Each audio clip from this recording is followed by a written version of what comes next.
नमस्कार दोस्तों, लोक सेवा परीक्षा में आप सभी का स्वागत है। जैसा कि मैं कंटिन्यू आपको भारतीय संविधान की एक पूरी सीरीज़ करा रहा हूँ, उसमें ये सब बीच-बीच में कई टॉपिक आते हैं, जैसे भारतीय संविधान के भाग, अनुसूची, चैप्टर, क्लोज़, आर्टिकल और संविधान संशोधन जैसी ज़रूरी चीज़ें बीच-बीच में आती रहती हैं। तो उन सारी चीज़ों को मैं इस वीडियो में लेकर आया हूँ। उम्मीद करता हूँ आपके लिए बहुत रेलेवेंट साबित होगी। कंटिन्यू करते हैं अपनी क्लास की तरफ। तो सबसे पहले मैं आपको बता दूं कि इसमें हम पढ़ेंगे भारतीय संविधान की ज़रूरी जानकारी। ज़रूरी जानकारी वह सब जो संविधान शुरू करने से पहले या अपनी सभी क्लास शुरू करने से पहले एक ज़रूरी जानकारी, एक समझ आपको होनी चाहिए, तभी आगे की वीडियो, आगे के क्लोज, आगे के आर्टिकल, आगे के भाग, आगे की अनुसूचियाँ जो बीच बीच में आती हैं वो आप बिल्कुल क्लियर कट समझ पाएँ। इसलिए ये वीडियो बनाई गई है। चलते हैं अपनी क्लास की तरफ। देखिए, भारतीय संविधान में 22 भाग हैं। ठीक है, जब भारत आज़ाद हुआ था तब 22 भाग थे। तो ये 22 भागों में बांटा गया। भारतीय संविधान सबसे पहले 22 भागों में बांटा गया क्योंकि भारतीय संविधान केवल ये विश्व का सबसे बड़ा संविधान है। आप खुद सोचिए, विश्व का सबसे बड़ा लिखित संविधान है।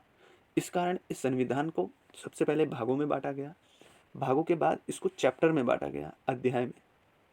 अध्याय के बाद इसे अनुच्छेदों में बांटा गया, जिसे हम आर्टिकल कहते हैं। ठीक है, आर्टिकल 1, आर्टिकल 2, आर्टिकल 3, इस तरीके से जो मेरी अभी पीछे क्लास हुई है वो आपने देखी ही होगी। उसके बाद आता है परंतु, जिसे क्लोज बोलते हैं। क्लोज समझ रहे हो ना, ये वाला क्लोज। इसके अंदर होता है ना आर्टिकल 1, ऐसे करके वो वाला क्लोज की बात कर रहे हैं। ठीक है, इसके बाद क्लोज के बाद इसको सब क्लोज में बांटा गया है। ठीक है, सब क्लोज भी आपको बताऊंगा।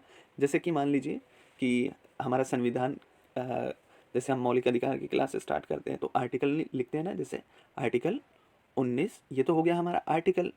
और इसके बाद लिखते हैं हम क्लोज 1। ठीक है, और इसके बाद जब हम लिखते हैं सब क्लोज ए, इस तरीके से लिखते हैं ना, तो ये हमारा क्या है, ये है हमारा आर्टिकल, ये हमारा क्लोज और ये हमारा सब क्लोज। ठीक है, तो उम्मीद करता हूँ ये आपको समझ आ रहा होगा और भाग आपको समझ में आ रहा होगा। ठीक है, आगे हम कंटिन्यू करते हैं। जैसे कि इसमें बताया है मैंने, अगर फिर भी आपको समझ में नहीं आ रहा है तो आप कमेंट करना, फिर मैं आपको दोबारा से इसके बारे में बता दूंगा। अब देखिए कि भारतीय संविधान बहुत बड़ा है, ये तो आपको भी पता है, विश्व का सबसे बड़ा लिखित संविधान है। इसलिए जो इसके कुछ टॉपिक्स हैं, ठीक है, वो पूरे भारतीय संविधान में ना आकर इसको व्याख्या के रूप में व्यक्त किया गया है। ठीक है, जो काफ़ी बड़े हैं और जिनको संविधान में पूरी तरीके से एक्सप्लेन नहीं किया गया है, उनको अनुसूचियों में व्याख्या की गई है। प्रावधान की व्याख्या किसमें की गई है? अनुच्छेदों में की गई है। भारतीय संविधान जब लागू हुआ था तब 8 अनुसूचियां थी। ठीक है, अब ये 12 अनुसूची है। ठीक है, उम्मीद करता हूँ आपको समझ में आ रहा होगा कि प्रावधान की व्याख्या के लिए ही अनुसूचियां हैं। ठीक है, तो हमारे कितने 22 भाग हैं, अध्याय हैं, अध्याय के बाद हमारी क्लोज है, क्लोज के बाद अध्याय के बाद आर्टिकल, आर्टिकल के बाद क्लोज, क्लोज के बाद सब क्लोज और 12 हमारी अनुसूचियां हैं। उम्मीद करता हूँ ये आपको समझ में आ रहा होगा। आगे हम बढ़ते हैं। अब सरकार के बारे में हम चर्चा करते हैं। सरकार क्या होती है, कौन होती है, या सरकार का क्या प्रोसेस होता है, किस तरीके से देश की सरकार चलती है, वो इस एक छोटे से तरीके से आपको समझाता हूँ। जैसे कि मान लीजिए ये केंद्र सरकार है, मतलब कि मोदी सरकार। ठीक है, केंद्र की सरकार है। अब सरकार में क्या क्या जरूरी चीज़ें होती है? एक विधायिका होती है। ठीक है, विधायिका मतलब क्या होती है? विधायिका लोकसभा और राज्यसभा वाली विधायिका। इसका क्या काम होता है? कानून बनाना। क्या काम होता है? कानून बनाना। और फिर क्या होती है? कार्यपालिका होती है। ठीक है, इसका काम क्या होता है? कानून को लागू कराना। और एक होती है न्यायपालिका। न्यायपालिका क्या काम होता है? इसका कानून बनाना, इसका कानून लागू करना। और कोई विवाद हो जाए तो उसका निपटारा कौन करेगा? उसका निपटारा हमारी न्यायपालिका करेगी। तो समझ में आ रहा है, ये सरकार का स्वरूप है। ठीक है, क्या है? सरकार में विधायिका होती है, कार्यपालिका होती है और एक न्यायपालिका होती है। इस इन तीनों आधार पर देश का क्या चलता है? देश का पूरा प्रोसेस चलता है। ठीक है, और ये भारत के 3 पिलर हैं, जो आपने सुना होगा कई बार। 3 पिलर है और 4th पिलर हमारा क्या है? मीडिया। ठीक है, तो ये 3 हमारे पिलर है। तो अब कार्यपालिका 2 तरह की होती है। ठीक है, एक राजनीतिक कार्यपालिका और एक प्रशासनिक कार्यपालिका। ठीक है, राजनीतिक कार्यपालिका वो होती है जो जिसमें देश के मंत्री होते हैं। ठीक है, जैसे कि मंत्रिमंडल होता है, ठीक है, कैबिनेट मंत्री वगैरह, ये जितने भी होते हैं ये राजनीतिक कार्यपालिका होती है। ये अस्थायी होती है, जैसा कि आपको पता है हर 5 साल बाद चुनाव होता है और चुनाव के बाद मंत्रिमंडल, मंत्री, प्रधानमंत्री ये सब बदलते रहते हैं। तो इसलिए राजनीतिक जो कार्यपालिका होती है ये अस्थायी होती है। ठीक है, अब प्रशासनिक कार्यपालिका के बारे में हम चर्चा करते हैं।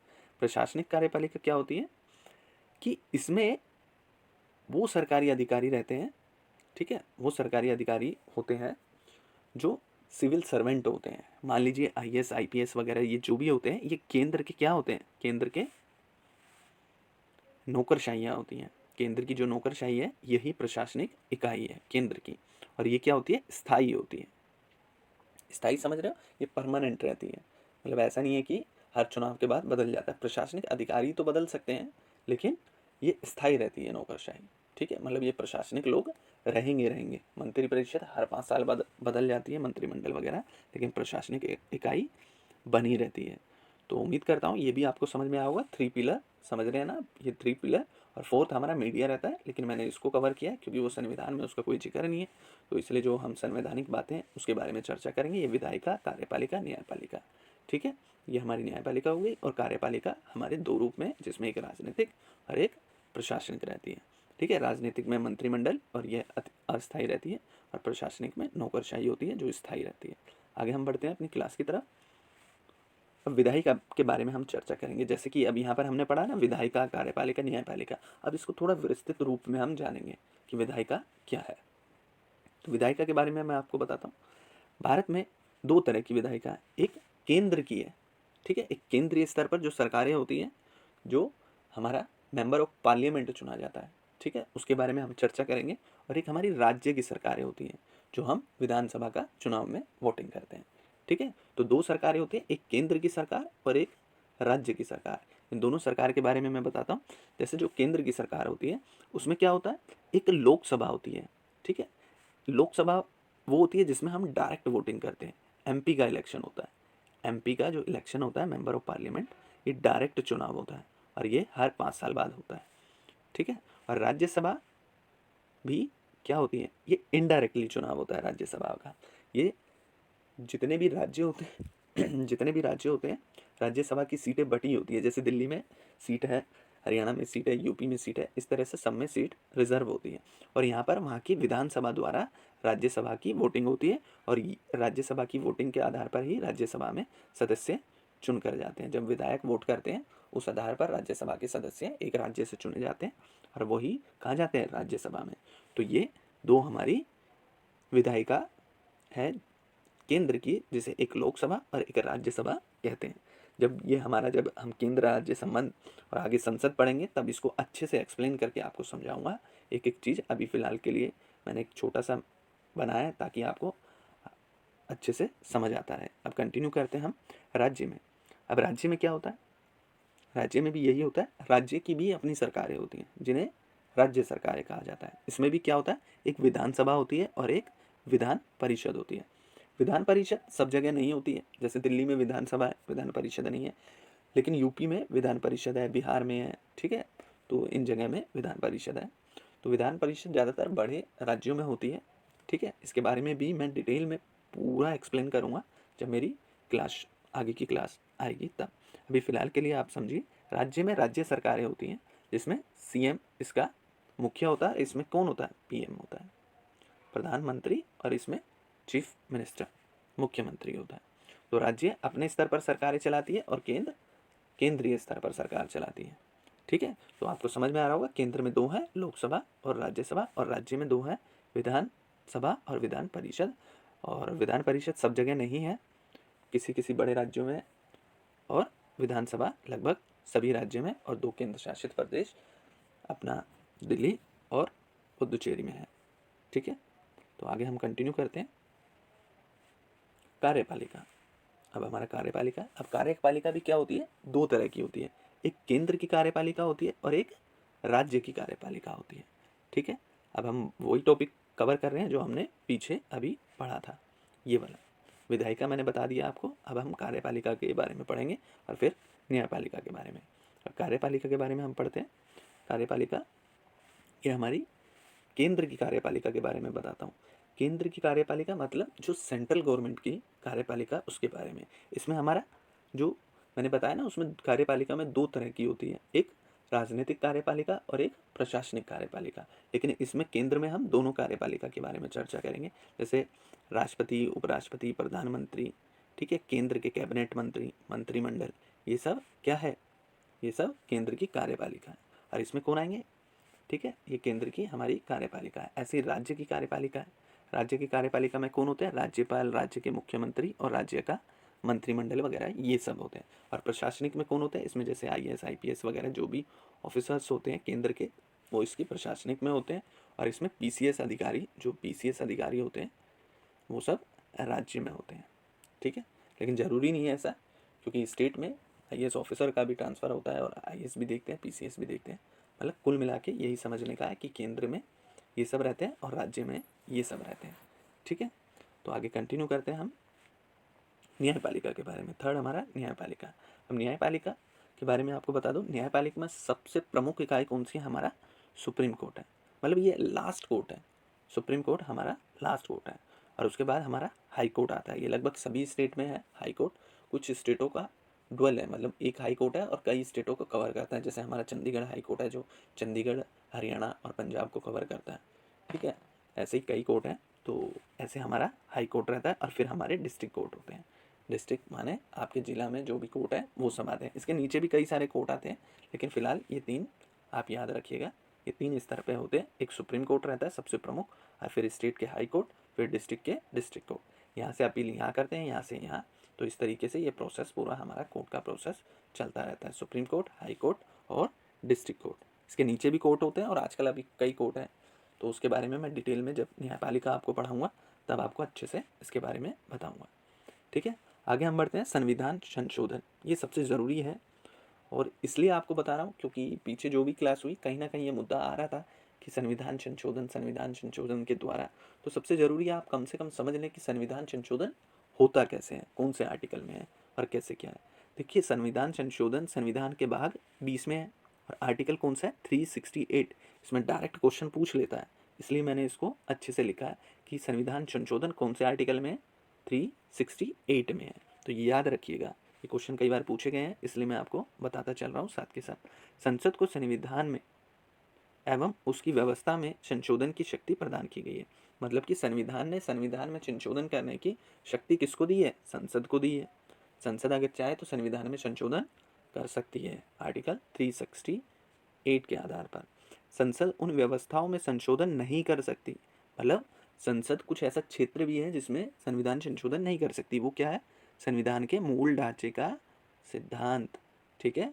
संविधान के मूल ढांचे के सिद्धांत में संशोधन नहीं कर सकती है। और ये मूल ढांचे का सिद्धांत कब दिया, मैंने अपनी लास्ट क्लास में भी बताया था, केशवानंद भारती 1973 में, कि इसमें मूल ढांचे के संबंध में संविधान संशोधन नहीं किया जा सकता, ठीक है। आगे हम बढ़ते हैं। संविधान संशोधन 3 तरीके से किया जा सकता है।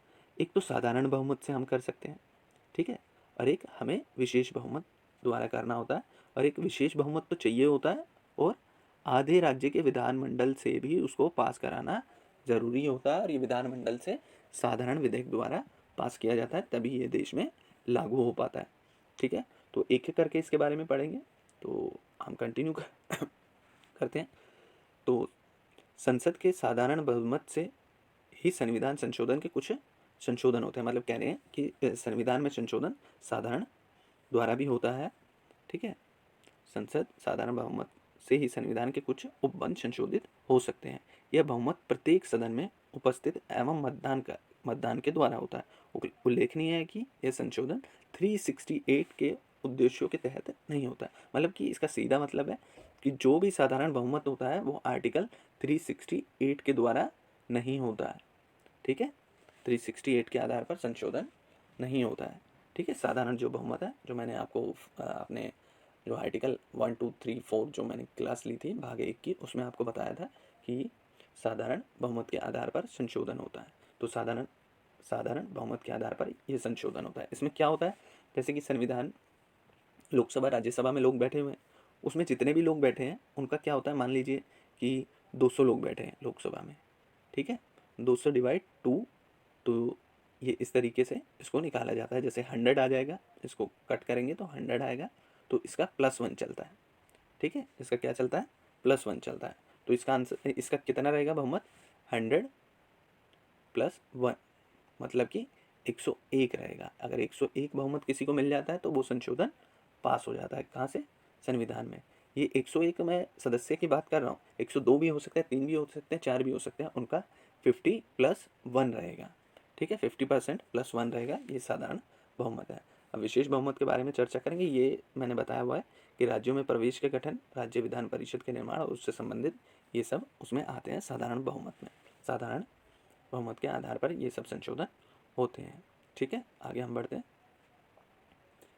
संविधान संशोधन अनुच्छेद 360 अब जो अनुच्छेद 368 है उसमें संशोधन 2 आधार पर होता है। एक तो संसद के विशेष बहुमत के आधार पर और आधे राज्यों द्वारा। मतलब विशेष बहुमत तो चाहिए चाहिए और आधे राज्यों का भी बहुमत चाहिए। आधे राज्य मतलब जैसे कि अभी देश में 28 राज्य हैं, ठीक है, तो इसका आधे राज्यों का बहुमत चाहिए ही चाहिए, ठीक है। इसको डिवाइड 2 से कर देंगे तो उतने हमें चाहिए ही चाहिए, तब वो संशोधन माना जाएगा। आगे हम बढ़ते हैं। विशेष बहुमत, तो विशेष बहुमत के बारे में हम पढ़ते हैं। विशेष बहुमत क्या होता है। देखिए, विशेष बहुमत 2 तरह का होता है, ठीक है। विशेष बहुमत कितने तरह का होता है, 2 तरह का होता है, तो इसके बारे में हम अच्छे से पढ़ेंगे। ये कह रहा है कि प्रत्येक सदन में उपस्थित और मतदान करने वाले सदस्यों का 2/3, कितने तिहाई, 2/3 मान लीजिए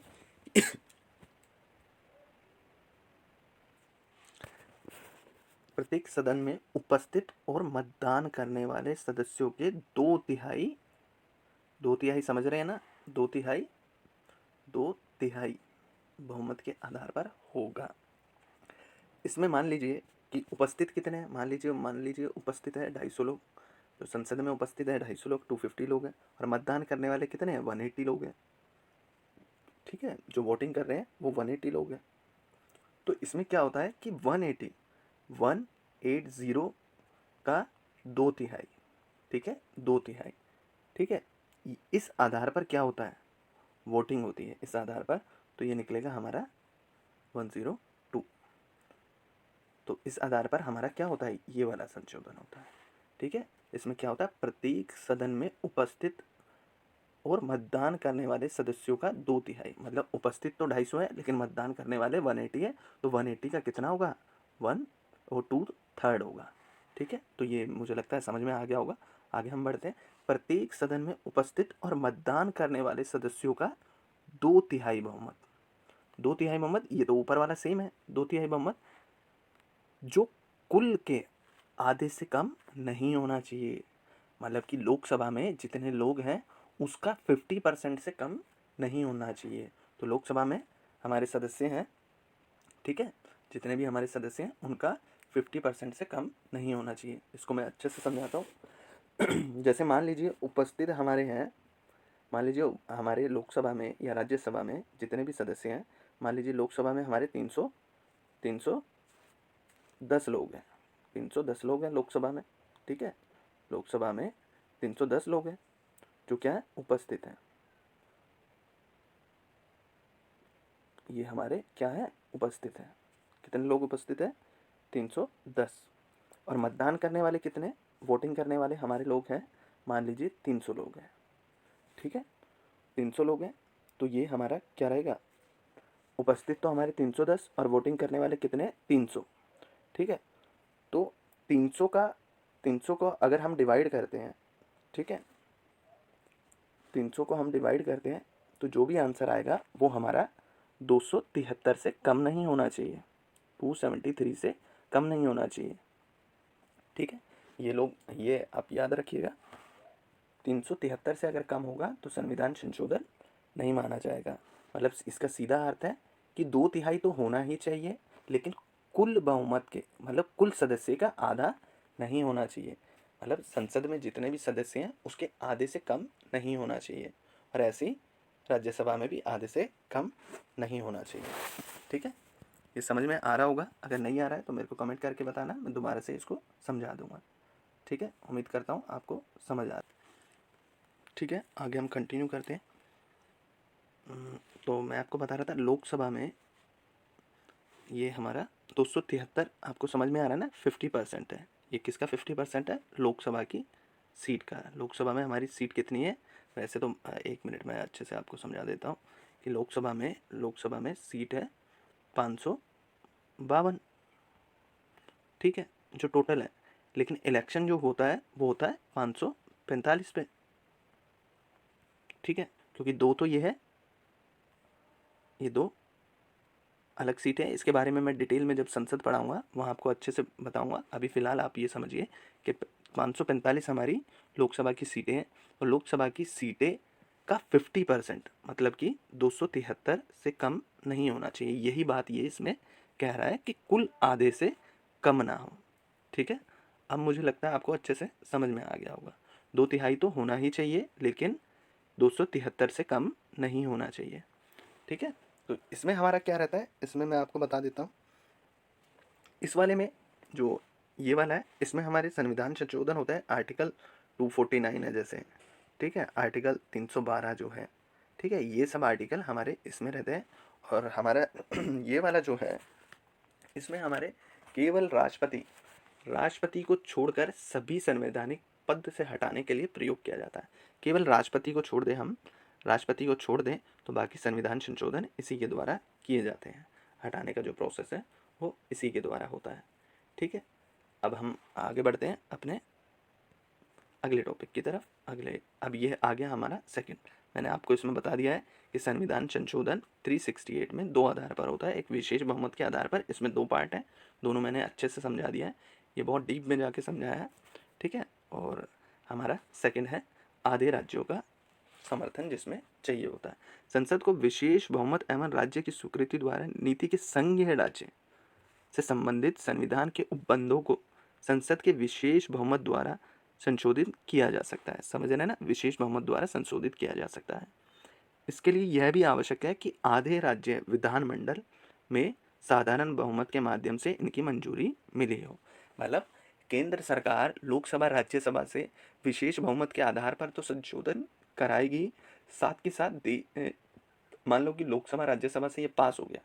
अब पास होने के बाद ये राज्य की विधानसभा में भी जाएगा, और राज्य की विधानसभा इसको साधारण बहुमत के आधार पर अगर स्वीकृति दे देती है, ठीक है, 50% राज्य, आधे राज्य स्वीकृति दे देती है, तो ये लागू हो जाता है।